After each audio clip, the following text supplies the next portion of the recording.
Pinaligas na ang mga residente sa Cordillera Region na malapit sa mga delikadong lugar bago pa man maramdaman ang bagyong Crising.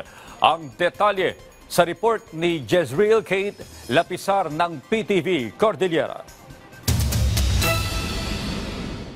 Naka-blue alert na ngayon ang Cordillera Regional Disaster Risk Reduction and Management Council bilang paghahanda sa banta at posibleng epekto ng bagyong Crising.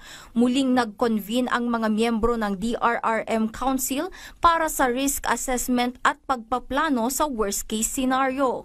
Sa pagtaya ng pag-asa, tatawid ang bagyong Crising sa kalupaan ng Hilagang Luzon. Kaya nakataas na sa Tropical Wind Signal number 1 sa ilang bahagi ng Cordillera Region na maaaring makaranas ng malalakas na hangin at pag-ulan sa susunod na 36 na oras. Sa pinakahuling hazard information mula sa Mines and Geosciences Bureau, susceptible sa pagguho at pagbaha ang higit 200 barangay sa Abra, 79 na barangay sa Benguet at 78 sa Mountain Province. Ang Department of Social Welfare and Development CAR naman, nakahanda na ang kanilang food and non-food items na ipapamahagi sa maaapektuhan ng bagyo.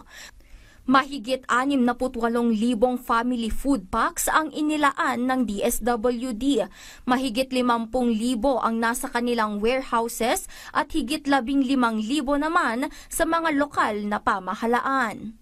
Activate na po ang ating mga teams para i-monitor po yung maaring epekto ng bagyo po dito sa rehiyon natin. So aside from the team po dito sa field offices, meron din po tayong mga teams din po sa ating mga SWAT offices, and in collaboration and partnership with the PDRIMOs and the MDRIMOs is nakikiisa din po sila para sa monitoring din po sa kanilang area of responsibility po.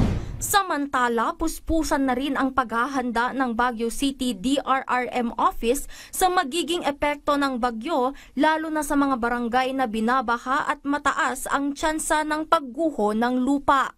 Pinapayuhan ang mga residente na magsagawa ng preemptive evacuation kung may nakikitang banta sa kanilang paligid bago pa manalasa ang bagyo. Kung talaga makita nating peligro na at alanganin na yung kanilang lugar, we ask these residents kung possible, kung wala silang lilipatang kamag-anak dito sa barangay or dito sa ating office na as evacuation.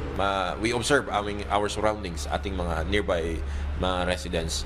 Kung may mga peligro pong nakikita nila, i-report po sa ating mga barangay or call 911 at agaran natin actionan yan.